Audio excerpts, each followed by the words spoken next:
आज की press conference में स्वागत है।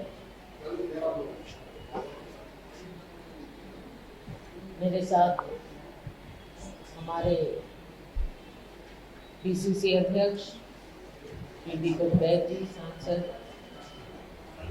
मेरे साथ हमारे सीनियर ऑब्जर्वर प्रीतम सिंह जी जो कि उत्तराखंड से हैं, और हमारे अन्य साथी यहाँ पर मौजूद हैं। साथियों, आप जानते ही हैं कि पिछले 5 साल में कांग्रेस की सरकार रही और कांग्रेस की सरकार ने हमारे प्रधानमंत्री, हमारे मुख्यमंत्री श्री भूपेश बघेल जी के नेतृत्व में जो कार्य किया है, आज सारे देश में उस बात की चर्चा है। और खास तौर से छत्तीसगढ़ की जनता में 5 साल के बाद भी आप उतना ही उत्साह देख रहे हैं, और ये काम आसान नहीं होता, क्योंकि हमारी यहाँ की सरकार के साथ जो भेदभाव हुआ, जिस प्रकार से हमारे नेताओं को प्रताड़ित किया गया और किया जा रहा है, वो बातें आपके सामने हैं। लेकिन हम इन बातों से दबने वाले या डरने वाले नहीं, ना हमारे नेता दबेंगे और ना हमारा कार्यकर्ता दबेगा, और ना ही छत्तीसगढ़ की जनता दबेगी, क्योंकि पहली बार जो छत्तीसगढ़ की जनता को एक गौरव महसूस हो रहा है अपने आप पर, छत्तीसगढ़िया होने के नाते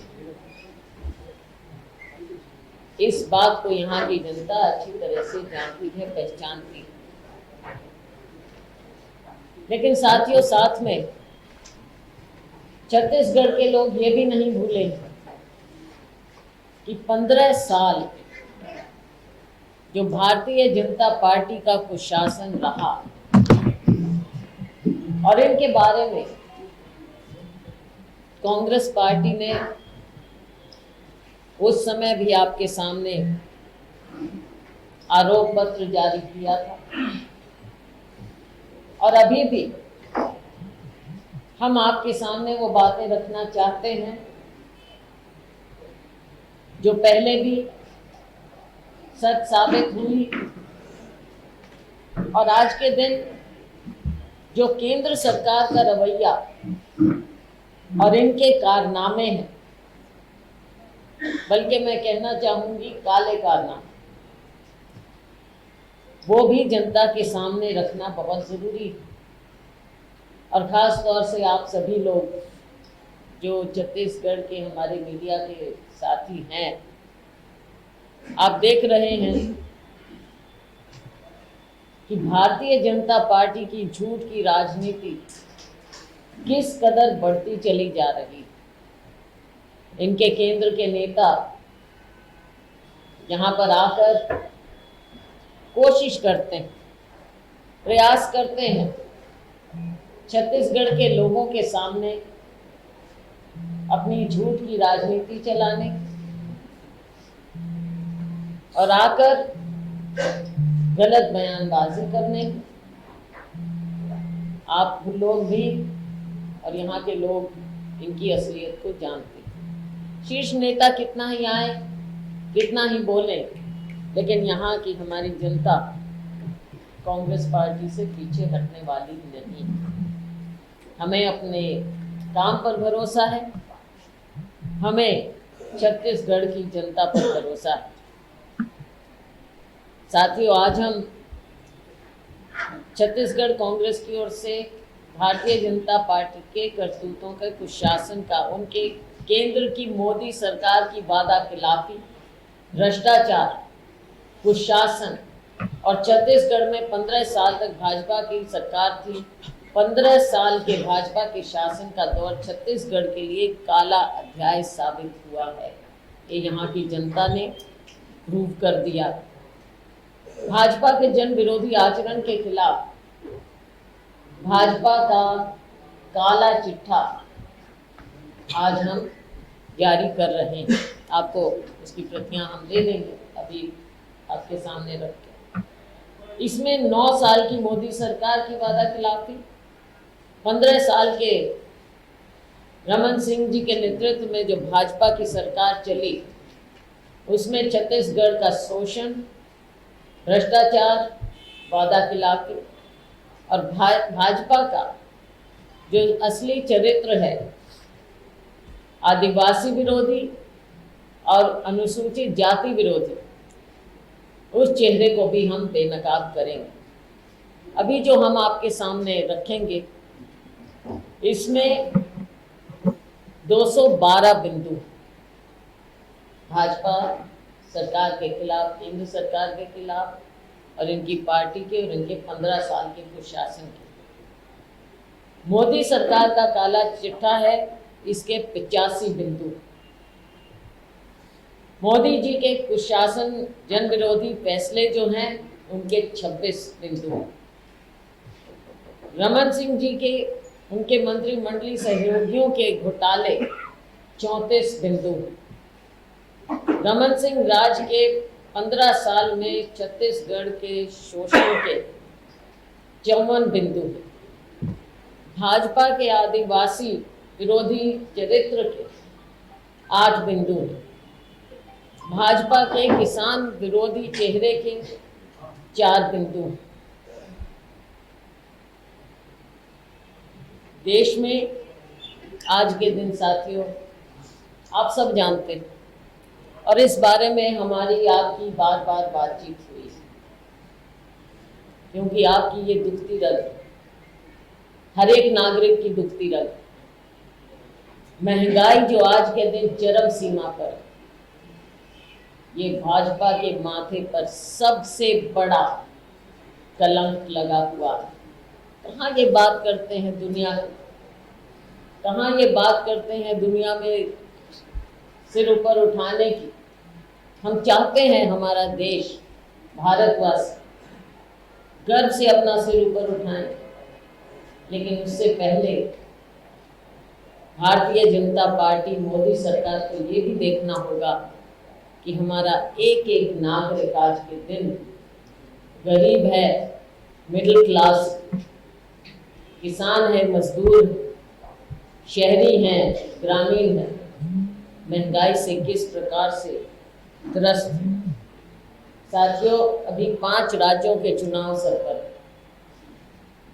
आप खुद जानते हैं, और प्राइवेट में सब हंसते भी कि चुनाव आ गया तो जनता याद आ गई, चुनाव आ गया तो महंगाई याद आ गई, चुनाव आ गया तो गैस सिलेंडर याद आ गए। कहाँ कांग्रेस के समय में, यूपीए के समय में 400 साढ़े 400 रुपए का सिलेंडर था। ये भारतीय जनता पार्टी के समय में 1200 तक पहुंचा कि नहीं पहुंचा।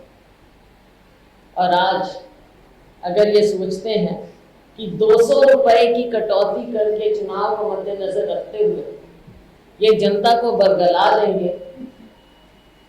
तो ये असलियत से बहुत दूर है। जनता जान चुकी है, पहचान चुकी है इनके असली चेहरे। 3 गुना किया 400 से 1200 और 200 कम करके ये घड़ियाली आंसू बहा रहे हैं कि देखो महंगाई। याद रखिए आप सभी, आपके पास, सबके पास फुटेज होगा, कैसे ढोल पीटे जाते थे, कैसे कपड़े उतार कर नाचते थे, कैसे सिलेंडर सिर पर उठाकर नाचते थे। और आज क्या चाहते हैं कि 200 रुपए कम करेंगे तो लोग नाचेंगे। लोग इन्हें असलियत, समय के इंतजार में छत्तीसगढ़ के लोग इन्हें बताएंगे। डीजल, पेट्रोल, राशन सामग्री सभी के दाम बेतहाशा बढ़ते चले जा रहे हैं। आम नागरिक के घर का बजट बढ़ चुका है। क्या किसी की तनख्वाह उतनी बढ़ सकती है जिस कदर महंगाई बढ़ती है। ये मोदी सरकार नहीं है, ये जुमलों की सरकार है। कल्पनाओं में और बयानों में खुद को सबसे ईमानदार बताते हैं, मैं खाऊंगा, मैं खाने दूंगा। ये सच्चाई है। आज लोग खाना भी नहीं खा पा रहे, खाना ही इतना महंगा कर दिया। इसके साथ साथ साथियों, आप इनसे पूछें, ये जो घोटाले हो रहे हैं, सबसे बड़ा जो ये अडानी घोटाला है, इस पर क्यों चुप? जब हमारे नेता माननीय राहुल गांधी जी ने सवाल पूछे, हमारे अध्यक्ष खड़गे जी ने सवाल पूछे, तो मौन व्रत क्यों धारण हो गया? जवाब क्यों नहीं दिया? संसद में सारा देश देख रहा था, सिवाय ऑपोजिशन को कोसने के। क्या आपने अडानी प्रकरण पर कोई जवाब दिया? अपनी नजदीकियों के बारे में कोई खुलासा किया? उस पर तो मौन हो जाता है, पर्दा डल जाता है। कोसने पर अच्छे अच्छे शब्द इस्तेमाल होते हैं। विपक्षी दलों के सरकारों के खिलाफ ईडी, आईटी, सीबीआई की जांच करवाते हैं, धमकियां दी जाती हैं, गलत कार्रवाइयां करवाई जाती हैं। केंद्र के खिलाफ, अमित शाह जी के गृह मंत्रालय के खिलाफ सवा लाख शिकायतें लंबित हैं। सर, इनकी जांच क्यों नहीं करवाई जाती? सारी कार्रवाई गैर भाजपा शासित राज्यों के खिलाफ। ऐसा क्यों हो रहा? माननीय प्रधानमंत्री जी जवाब दें। जिन नेताओं के खिलाफ भाजपा भ्रष्टाचार के आरोप लगाती है, जब वे भाजपा प्रवेश कर लेते हैं तो उनके खिलाफ जांच एजेंसियां एकदम चुप क्यों हो जाती? ये सारी बातें खत्म क्यों हो जाती? उसका जवाब तो जनता मांग रही थी, आप लोग भी मांग रहे। साथियों, चंद बिंदुओं पर मैं आपका ध्यान आकर्षित करना चाहूंगी। थोड़ा सा और डिटेल में हमारे अध्यक्ष जी आपसे बात करेंगे। देश के 14 प्रधानमंत्रियों के कुल मिलाकर 67 साल में कुल 55 लाख करोड़ रुपया कर्ज लिया गया। पिछले 9 साल में नरेंद्र मोदी ने देश पर कर्जा 3 गुना कर दिया। 100 लाख करोड़ से ज्यादा कर्ज केवल मोदी जी ने लिया है। 2014 में देश पर कुल कर्ज 55 लाख करोड़ था, जो बढ़कर 155 लाख करोड़ हो गया। क्या यही है इनकी वित्तीय व्यवस्था? देश को कर्जे में डुबाए जाओ, और जब कर्जे में डुबाए जाते हो, पहले ये भी बताएं कि कर्जे जो बैंकों से जाते हैं वो कहाँ जा रहे हैं। साथियों, डीजल पर सेंट्रल एक्साइज 2014 में 3 रुपया चमन पैसा थी, जिसे मोदी सरकार ने बढ़ाकर 31 रुपया कर दी। कहाँ 3.5 रुपया समझ लीजिए, और कहाँ 31 रुपया। जवाब दें इस बात का।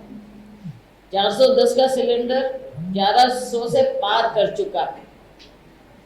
केवल पेट्रोलियम उत्पाद से 30 लाख करोड़ से अधिक अतिरिक्त मुनाफाखोरी, हम मुनाफा नहीं कह रहे, जब हद पार हो जाती है तो वो मुनाफाखोरी कही जाती है। ये तो मुनाफाखोरी सरेआम हो रही है। केंद्र की मोदी सरकार ने पेट्रोल और डीजल पर सेंट्रल एक्साइज के रूप में देश की आम जनता की जेब से 30 लाख करोड़ रुपए की डकैती की है। उसका जवाब नहीं। ये पैसा कहाँ गया, कहाँ खर्च हुआ, किसके कल्याण के लिए खर्च हुआ है ये पैसा? चंद पूंजीपति मित्रों के 18 लाख करोड़ से अधिक का लोन राइट ऑफ किया, लेकिन किसानों को स्वामीनाथन आयोग की सिफारिश के अनुसार C2 फॉर्मूले पर 50% लाभ का वादा करके भूल गए। खुद कहा, खुद अपने लाए थे ये बात और खुद मुकर गए। ऊपर से थोप दिए 3 काले कानून। अडानी की कंपनी ने लगाए गए फर्जी सेल कंपनियों के, उनकी कंपनी में जो फर्जी सेल कंपनियों के 20,000 करोड़ रुपए लगे, वो किसके हैं? उसका खुलासा आज तक नहीं किया इस सरकार ने। बार बार पूछा गया है मोदी सरकार से, लेकिन ना मोदी जी बोलते हैं ना उनकी सरकार का कोई भी व्यक्ति, कोई साथी बोलता है। किसके दबाव में कंपनी LIC और SBI का पैसा अडानी की डूबती कंपनी में लगाया? बताएं, ये पब्लिक का पैसा था, आप सबकी जेब का पैसा था, जो जमा किया जाता है और अपने मित्रों को दे दिया। कैसे दे? कंपनियां तो डूब रही थी, कैसे आपने ये ऑर्डर किया? साथियों, छत्तीसगढ़ हमारा प्रदेश एक उत्पादक राज्य है। GST लागू होने के बाद उत्पादक राज्यों को होने वाली क्षतिपूर्ति की भरपाई, ये थोड़ा ध्यान से आप, क्षतिपूर्ति की भरपाई 30 जून 2022 से बंद कर दी गई। लेकिन क्षतिपूर्ति की भरपाई के लिए वसूला जाने वाला GST क्षतिपूर्ति सेस मोदी सरकार 31 मार्च 2026 तक वसूलेगी। ये तो अपना ले जाएंगे पैसा निकाल, और राज्य को क्या क्षतिपूर्ति तो की नहीं जाएगी। तो उत्पादक राज्यों की उपेक्षा क्यों हो रही है? छत्तीसगढ़ की उपेक्षा क्यों हो रही है? इसका जवाब दें।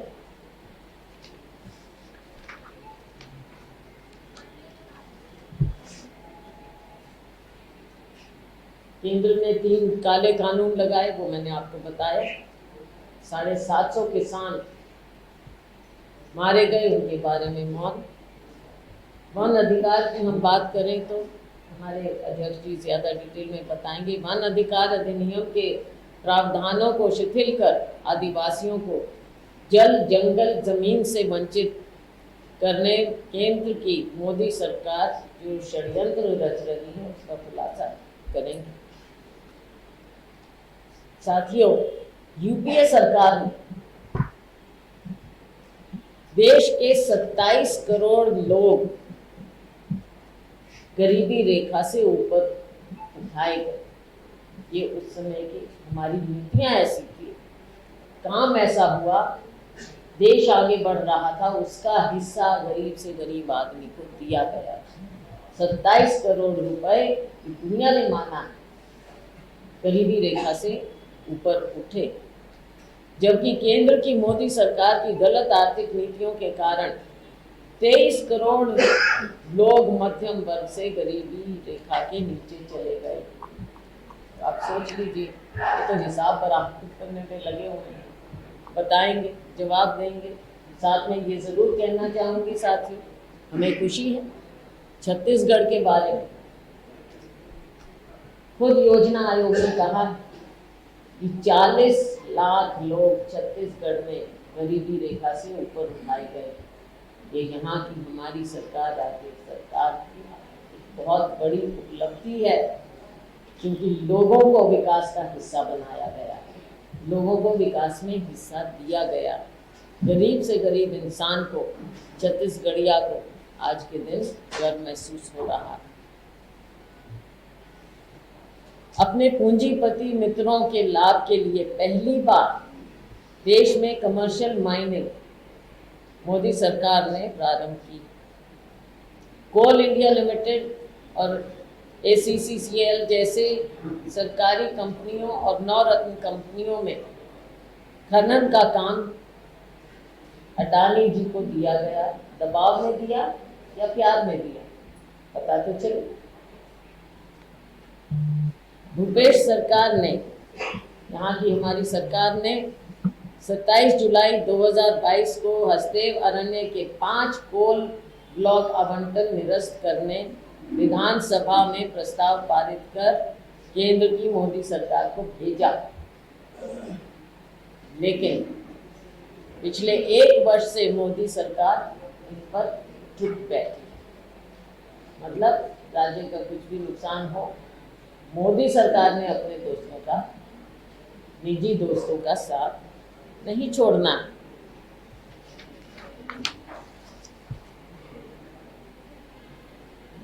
साथियों, एक और बिंदु पर आपका ध्यान आकर्षित करना चाहूंगी।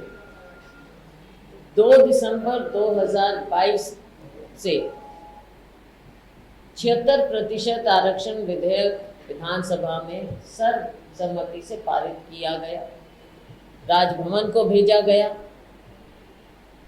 ये किसके इशारे पर या किसके दबाव में रोका हुआ? यहाँ की जनता इस बात का जवाब मांगेगी कि जो सर्वसम्मति से पारित किया गया हो, जिसमें आपके पार्टी ने भी समर्थन किया, लेकिन आज क्यों रुका बैठा?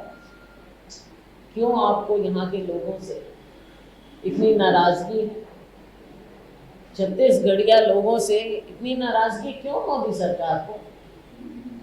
क्यों आपको वंचित रखना चाहते हैं? साथियों, एक और बिंदु पर मैं कहना चाहूँ, क्योंकि हमारे बहुत से साथी और छत्तीसगढ़ के लोग इस बारे में बहुत ज़्यादा परेशान, बहुत परेशान। साथियों, यूपीए ने, हमारी सरकार ने छत्तीसगढ़ में समय को देखते हुए, मांग को देखते हुए, ज़रूरत को देखते हुए 3 रेल कॉरिडोर बनाने का फैसला लिया। क्या ये सरकार हमें बताएगी कि ये काम अभी तक क्यों पूरा नहीं हुआ? इनको बताना पड़ेगा। 9 साल इनके निकल गए, तो छत्तीसगढ़ के लोगों के साथ ऐसा भेदभाव क्यों हो रहा है? छत्तीसगढ़ में केंद्र की मोदी सरकार अपने मुनाफे और पूंजीपति मित्रों को फायदा पहुंचाने के लिए यात्री ट्रेनों के बजाय कोयले परिवहन को प्राथमिकता देते हुए लगातार बिना किसी पूर्व सूचना और वैकल्पिक व्यवस्था के ट्रेनों को लगातार रद्द करती जा रही है। भाजपा के 9 लोकसभा सांसद हैं, क्यों नहीं आवाज उठाते? जब वो आए तो आप पूछिए कि छत्तीसगढ़ की ट्रेनें क्यों रोकी जा रही है?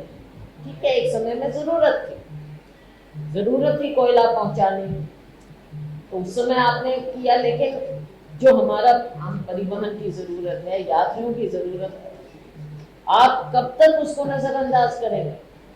कब तक छत्तीसगढ़ के लोगों के साथ ऐसा भेदभाव चलेगा? साथियों, 24 ट्रेनें रद्द कर दी गई हैं और 22 तो अभी कुछ दिन पहले ट्रेनें रद्द की हैं। और साथियों, 3 साल में ट्रेनों के 64,000 फेरे रद्द हुए छत्तीसगढ़ में। ये हिसाब भी नोट करना है आप लोगों ने भी, और आपके माध्यम से छत्तीसगढ़ के लोगों ने भी। 64,000 फेरे ट्रेनों के रद्द हुए। जवाब क्या है? जवाब दें। और जब ये लोग आपके बीच में आए, इनके नेता आपके बीच में आए, आप इनसे पूछिएगा ये सवाल कि हमारे साथ भेदभाव क्यों? अब आप आते हैं, रोज आते हैं, कांग्रेस को कोसते हैं, रोज छापे डालते हैं, हमारे बारे में क्या कुछ नहीं कहते हैं, लेकिन छत्तीसगढ़ की जनता के साथ आपको क्या नाराजगी है? आप इतना भेदभाव क्यों कर रहे हैं? ये सवाल आप जरूर पूछिएगा। साथियों, बातें बहुत सी हैं, हम आपको देंगे, आप पढ़ भी लीजिएगा, क्योंकि 2212 जो बातें बिंदु हैं तो आप पढ़ना जरूर, लोगों तक आप ही पहुंचाएंगे। प्रीतम जी और तमाम हमारे वरिष्ठ नेता उपस्थित हैं, और आप लोग को भी बहुत बहुत साधुवाद और धन्यवाद। आज हम भाजपा की जन विरोधी सोच का काला चिट्ठा जारी कर रहे हैं। भाजपा ने 15 साल में छत्तीसगढ़ का शोषण किया है। भाजपा के राज में प्रदेश में आम आदमी के संवैधानिक अधिकारों को बंधक बनाकर रखा गया था। आदिवासी, किसान, मजदूर, युवा, महिलाएं सभी असुरक्षित थी। किसानों को उनकी उपज की पूरी कीमत नहीं मिलती थी। आदिवासी असुरक्षित थे, नक्सलवादी गतिविधियों जोरों पर थी, महिलाएं, बच्चियां असुरक्षित थी, जलियांवाला और आमाडोला जैसी घटनाएं प्रदेश की पहचान बन गई थी। नान घोटाला, चिटफंड घोटाला, ओडीएफ घोटाला, पनामा पेपर, डीकेएस जैसे घोटालों से प्रदेश की छवि खराब हुई थी। भाजपा की मोदी सरकार वादा खिलाफी का पर्याय बन गई है। किसानों, युवाओं, गृहिणियों, किसी से किया वादा मोदी जी ने पूरा नहीं किया। भाजपा का चरित्र आदिवासी, अनुसूचित जाति, जनजाति, पिछड़ा वर्ग, गरीब विरोधी। कांग्रेस सरकार ने राज्य के हर वर्ग के लोगों को उनका अधिकार देने विधानसभा में सर्वसम्मति से आरक्षण संशोधन विधेयक पारित करवाकर राजभवन भेजा है। भाजपा ने षड्यंत्र पूर्वक उस विधेयक को राजभवन में रोके रखा है। विधेयक में अनुसूचित जनजाति के लिए 32%, अनुसूचित जाति के लिए 13% तथा अन्य पिछड़ा वर्ग के लिए 27% आरक्षण का प्रावधान है। आर्थिक रूप से कमजोर सामान्य वर्ग के लोगों को भी 4% आरक्षण का प्रावधान किया गया है। इस तरह कुल 76% का आरक्षण सभी वर्गों की आबादी के अनुसार देने का निर्णय लिया गया है। यह विधेयक यदि कानून का रूप लेगा तो हर वर्ग के लोग संतुष्ट होंगे। सभी वंचित वर्ग के लोगों को मुख्यधारा से जोड़ने, सामाजिक न्याय को लागू करने यह विधेयक बनाया गया है। इस तरह भाजपा हमेशा आदिवासी विरोधी रहा है।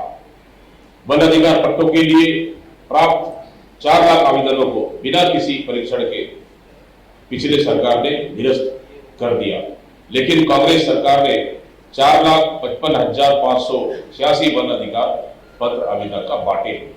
भाजपा सरकार द्वारा सामुदायिक वन संसाधन अधिकार नहीं दिए गए। कांग्रेस सरकार ने 50,000 से अधिक सामुदायिक वन संसाधन अभी तक दिए हैं। सैकड़ों निर्दोष आदिवासियों को जेल लंबी अवधि तक कैद रखा। विगत 4 वर्षों में 1314 निर्दोष आदिवासियों को कांग्रेस सरकार ने रिहा किया।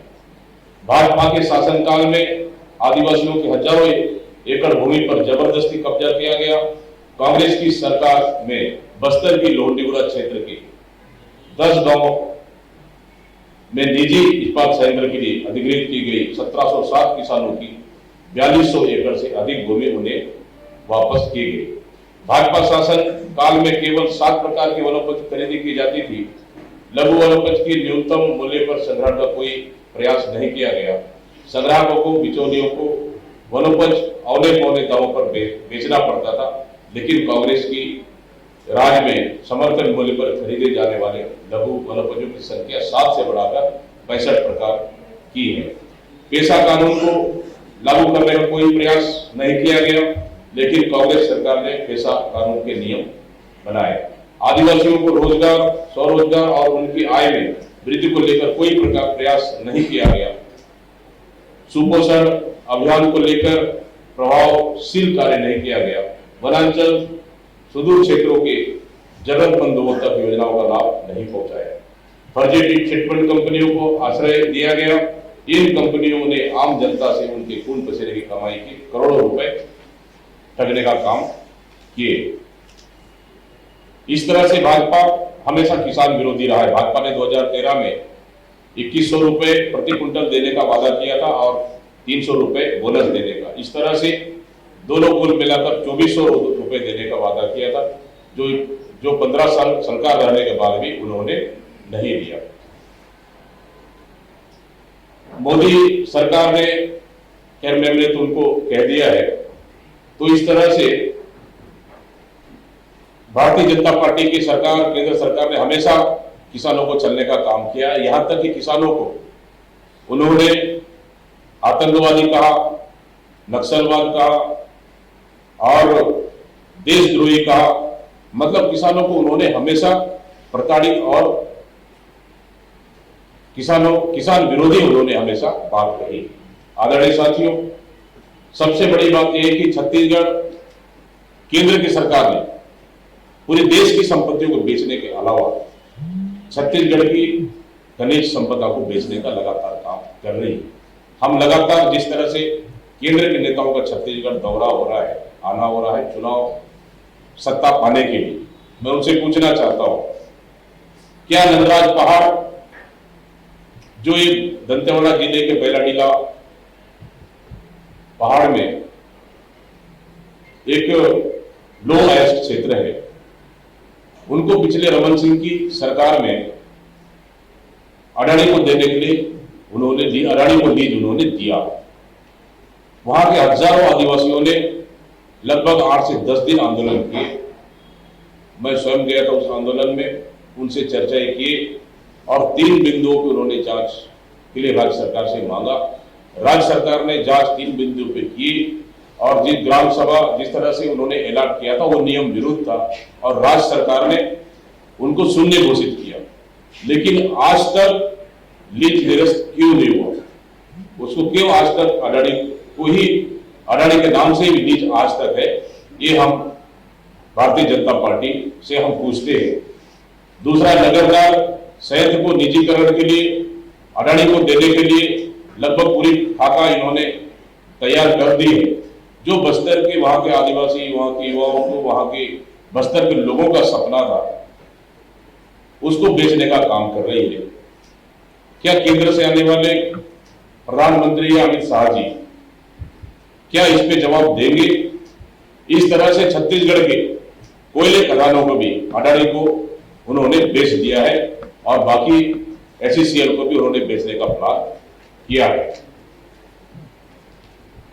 इस तरह से आप देखेंगे तो हमारे छत्तीसगढ़ के लिए बहुत सारी योजनाएं जो केंद्र और राज्य से रिलेटेड है, उन योजनाओं का भी लगातार इन्होंने जो केंद्र और राज्य सरकार की जो अंश होती है उनको लगातार इन्होंने कम किया। कुछ उदाहरण मैं दे रहा हूं। राष्ट्रीय स्वास्थ्य मिशन में 75-25 का रेशो था, उनको इन्होंने 60 और 40 उन्होंने किया। सर्व शिक्षा अभियान में 75 और 25 का रेशो था हमारी सरकार में, तो उनको इन्होंने 60-40 किया। मध्याह्न भोजन कार्यक्रम में 65 और 35 का रेशो था, उन्होंने 60-40 किया है। प्रधानमंत्री ग्राम सड़क योजना में 100% केंद्र सरकार की अंशदान था, उनको भी इन्होंने 60-40 का रेशो किया है। इस तरह से नरेगा में 90-10 का रेशो था, 75-25 इन्होंने किया है। राष्ट्रीय ग्रामीण पेयजल कार्यक्रम में 75-25 का रेशो था, उसको इन्होंने 50-50 किया है। राष्ट्रीय उच्चतर शिक्षा अभियान में 65-35 का रेशो था, 60-40 इन्होंने किया है। और एकीकृत बाल विकास योजना में 85 और 15% का रेशो था, उन्होंने 57 और 43% किया है। तो इस तरह से लगातार केंद्र सरकार ने हमारे छत्तीसगढ़ की सरकार के साथ भेदभाव की है और जो सेंट्रल और राज्य के जो रेशो है उनको राज्य पे ज्यादा बोझ डालने का उन्होंने काम किया। इसके बाद में जो हम काला चिट्ठा जारी करने जा रहे हैं कि भारतीय जनता पार्टी के 15 साल की नाकामियों को लेकर और 15 सालों तक छत्तीसगढ़ का शोषण करने वाली रमन सरकार ने राज्य में बड़े बड़े 34 घोटाले किए। इन घोटालों को मैं प्रमुख रूप से आप लोगों के समक्ष रख रहा हूं। 36,000 करोड़ का नान घोटाला, नंबर 1, नंबर 2 पनामा पेपर घोटाला, नंबर 3 मोआ धान घोटाला, नंबर 4 कुरकुरी चावल घोटाला, नंबर 5 आंख फोड़वा कांड, नकली दवाओं से लोगों की आंखों की रोशनी चली गई, नंबर 6 गर्भाशय कांड, स्मार्ट कार्ड के लिए महिलाओं के गर्भाशय निकाले गए। स्वास्थ्य मंत्री तत्कालीन उस समय अजय चंद्राकर जी थे। नसबंदी कांड में महिलाओं पर नकली दवाओं का प्रयोग किया गया। डीटीएच घोटाला, एक प्रमुख नेता भारतीय जनता पार्टी के उनके भतीजे के द्वारा धान परिवहन का घोटाला, शासकीय भूमि पर कब्जा, ओराबाई कांड, तत्कालीन शिक्षा मंत्री हमारे केदार कश्यप जी का पत्नी का फर्जी परीक्षा प्रकरण, फर्नीचर घोटाला, विज्ञापन उपकरण खरीदी घोटाला, 4400 करोड़ का आबकारी घोटाला, 1667 करोड़ गौशाला के नाम पर चारा, दवाई एवं निर्माण में किया गया घोटाला। बीज निगम में दवाई, बीज एवं कृषि यंत्रों की खरीदी में किया गया घोटाला। स्टेट वेयर हाउस के गोदामों के निर्माण में घोटाला। स्वास्थ्य विभाग में मल्टीविटामिन सिरप में घोटाला।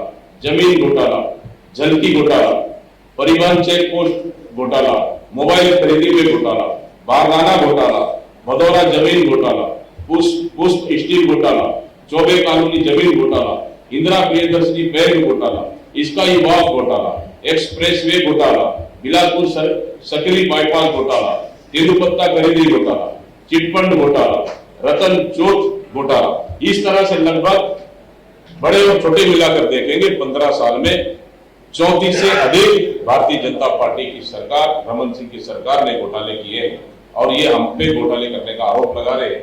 लगातार केंद्र सरकार के नेताओं का यहाँ पे प्रवास हो रहा है। मैं पूछना चाहता हूँ, क्या इन घोटालों में भी ईडी और सीबीआई से जांच कराएंगे क्या?